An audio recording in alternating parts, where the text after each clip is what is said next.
বেইজিংয়ের রাজপথে যখন রাশিয়ার প্রেসিডেন্ট ভ্লাদিমির পুতিনের দুর্ভেদ্য আরাস লিমুজিনগুলো ঝড়ের বেগে প্রবেশ করল, তখন পেন্টাগনের জেনারেলরা বুঝে গিয়েছিল এটি কোনো সাধারণ রাষ্ট্রীয় সফর নয়, এটি হলো আমেরিকার পরাজয়ের পর বিজয়ীদের উৎসব। যে ইরানকে ধ্বংস করার জন্য আমেরিকা এবং ইসরায়েল তাদের সর্বশক্তি দিয়ে ঝাঁপিয়ে পড়েছিল, সেই ইরানের বিজয়কে আনুষ্ঠানিক রূপ দিতে এবং হরমুজ প্রণালীতে ইরানের নিয়ন্ত্রণকে চিরস্থায়ী করতেই পুতিন আজ বেইজিংয়ে। এটা কোনো গুজব নয়, এটি হলো সেই ঐতিহাসিক মুহূর্ত যখন রাশিয়া এবং চীন ৪০টি চুক্তির মাধ্যমে আমেরিকার একক আধিপত্যের কফিনে শেষ পেরেক ঠুকে দিয়ে একটি নতুন বহুমেরুর বিশ্ব এবং নতুন আন্তর্জাতিক সম্পর্ক প্রতিষ্ঠার ঘোষণা দিতে চলেছে, যার প্রধান ভিত্তি হবে রাশিয়া, চীন, ইরান অক্ষ।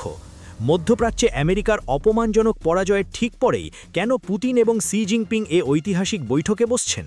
তাদের মূল উদ্দেশ্য কি ইরানের বিজয় উদযাপন করা? বহুমেরু বিশ্ব প্রতিষ্ঠান নামে যে ঘোষণা আসছে তার আসল অর্থ কী? আর পর্দার আড়ালে তারা ঠিক কী ধরনের গোপন সামরিক চুক্তি করতে চলেছেন, যা ইরানকে আরও শক্তিশালী করবে এবং আমেরিকা ও ইসরায়েলকে মধ্যপ্রাচ্য থেকে চিরতরে বিতাড়িত করবে? এইসব ভয়ঙ্কর প্রশ্নের উত্তর জানতে ভিডিওটিতে একটি লাইক দিয়ে শেষ পর্যন্ত আমাদের সাথেই থাকুন। আজ আমরা সেই ঐতিহাসিক মুহূর্তের ব্যবচ্ছেদ করব, যা আগামী কয়েক দশক ধরে পৃথিবীর ক্ষমতার গতিপথ নির্ধারণ করে দেবে। এই সফরের প্রেক্ষাপট বুঝতে হলে আমাদের ফিরে তাকাতে হবে কয়েক সপ্তাহ আগের সেই অসম যুদ্ধের দিকে, যেখানে আমেরিকা ও ইসরায়েল ইরানকে নতজানু করতে গিয়ে নিজেরাই ইতিহাসের আস্তাকুড়ে নিক্ষিপ্ত হয়েছে। ওয়াশিংটন পোস্ট এবং নিউ ইয়র্ক টাইমসের মতো পশ্চিমা গণমাধ্যম যখন স্যাটেলাইট ইমেজ বিশ্লেষণ করে প্রমাণ করে দেখিয়েছে যে ইরানের হামলায় মার্কিন ঘাঁটিগুলোর কী পরিমাণ ক্ষয়ক্ষতি হয়েছে এবং ইরানের প্রতিরক্ষা ব্যবস্থা ভাঙতে গিয়ে আমেরিকার নিজস্ব অস্ত্রের ভাণ্ডার কিভাবে খালি হয়ে গেছে, তখন থেকেই এ সফরের মঞ্চ প্রস্তুত হতে শুরু করেছিল। আমেরিকা যখন তার ক্ষত ঢাকতে ব্যস্ত, ঠিক তখনই বিজয়ীরা তাদের পরবর্তী চাল দেওয়ার জন্য প্রস্তুতি নিচ্ছিল। আর সেই চালের প্রথম পদক্ষেপ হলো পুতিনের এই বেইজিং সফর। ১৯শে মে সন্ধ্যায় যখন পুতিনের আরাস লিমুজিনের কনভয় বেইজিংয়ের তিয়ানানমেন স্কোয়ারের পাশ দিয়ে যাচ্ছিল, তখন এটি ছিল শুধু একজন রাষ্ট্রপতির আগমন নয়, এটি ছিল এক শক্তিশালী বার্তা।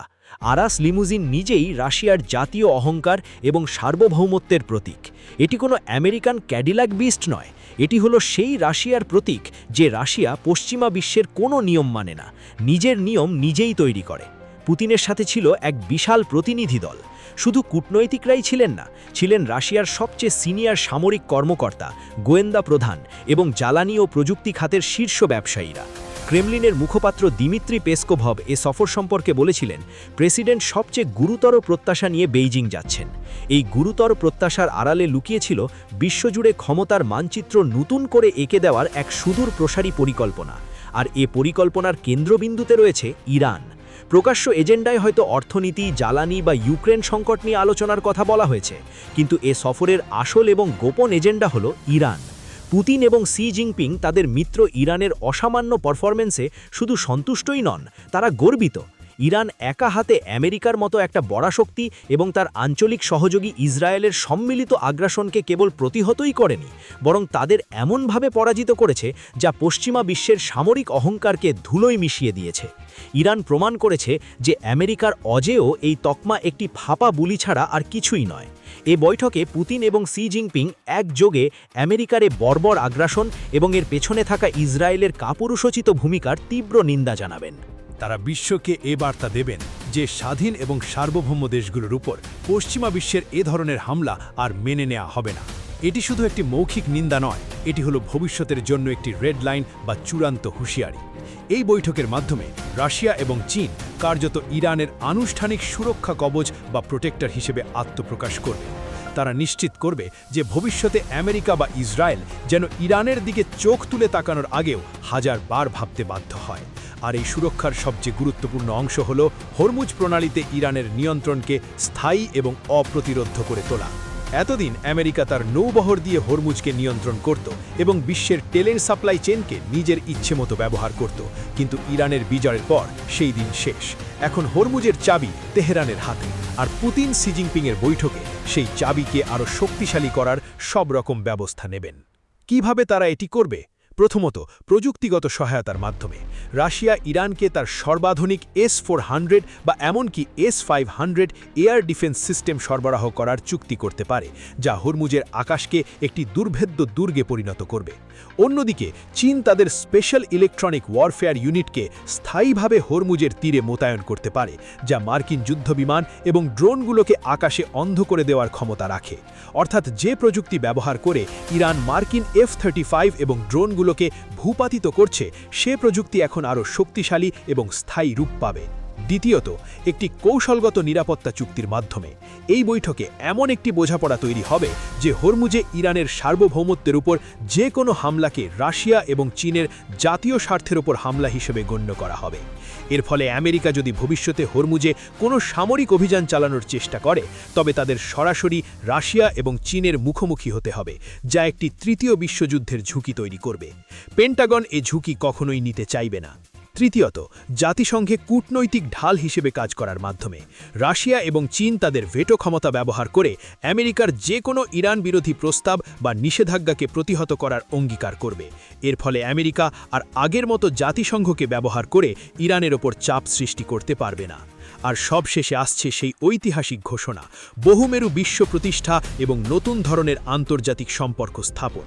এটি হলো আমেরিকার একক সাম্রাজ্যবাদের আনুষ্ঠানিক মৃত্যুর সনদ।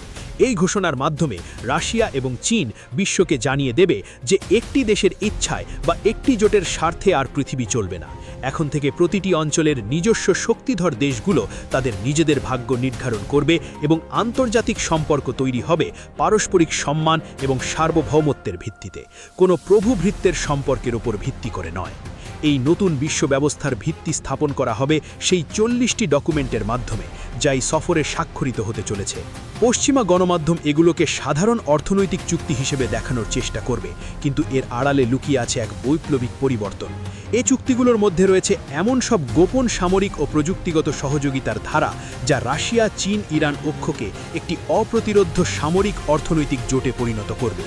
এর সবচেয়ে গুরুত্বপূর্ণ অংশ হল ডি-ডলারাইজেশন বা আমেরিকান ডলারকে বিশ্ব বাণিজ্য থেকে বিতাড়িত করার পরিকল্পনা। এ চুক্তিগুলোর মাধ্যমে রাশিয়া, চীন এবং ইরান নিজেদের মধ্যে এবং তাদের মিত্র দেশগুলোর সাথে সমস্ত বাণিজ্য রুবেল, ইউয়ান বা অন্য কোনো স্থানীয় মুদ্রায় করার একটি কাঠামো তৈরি করবে। বিশেষ করে তেলের বাণিজ্যে পেট্রো ডলারের বদলে পেট্রো ইউয়ান ব্যবস্থা চালু করা হবে। এটি আমেরিকার অর্থনৈতিক শক্তির মূলে সরাসরি কুঠারাঘাত করবে, কারণ ডলারের বৈশ্বিক চাহিদাই হল আমেরিকার সীমাহীন ঋণ এবং সামরিক বাজেটের মূল ভিত্তি। যখন ডলারের চাহিদা কমে যাবে, তখন আমেরিকার অর্থনৈতিক সাম্রাজ্য তাসের ঘরের মতো ভেঙে পড়বে। সুতরাং পুতিন এবং শি জিনপিংয়ের এই বৈঠক কোনো সাধারণ কূটনৈতিক সাক্ষাৎ নয়, এটি হলো আমেরিকার পতনের পর নতুন বিশ্ব ব্যবস্থার আনুষ্ঠানিক অভিষেক। এ ব্যবস্থার কেন্দ্রে রয়েছে রাশিয়া, চীন, ইরান জোট, যারা একসাথে মিলে পশ্চিমা সাম্রাজ্যবাদের পতন নিশ্চিত করেছে এবং এক নতুন বিশ্ব ব্যবস্থা গড়ার পথে যাত্রা শুরু করেছে। ইরান এ নতুন ব্যবস্থার এক গুরুত্বপূর্ণ স্তম্ভ, যে তার রক্ত এবং আত্মত্যাগের মাধ্যমে আমেরিকার অহংকারকে চূর্ণ করে এ নতুন যুগের সূচনা সম্ভব করে তুলেছে। পুতিন এবং শি জিনপিংয়ের এই ঐতিহাসিক বৈঠক এবং নতুন বিশ্ব ব্যবস্থার ঘোষণা নিয়ে আপনারা কি ভাবছেন? আমেরিকা ও ইসরায়েলের দম্ভ চূর্ণ করে দেওয়া এই রাশিয়া, চীন, ইরান জোটকে কি আপনারা সমর্থন করেন? কমেন্ট করে জানান আপনার মতামত।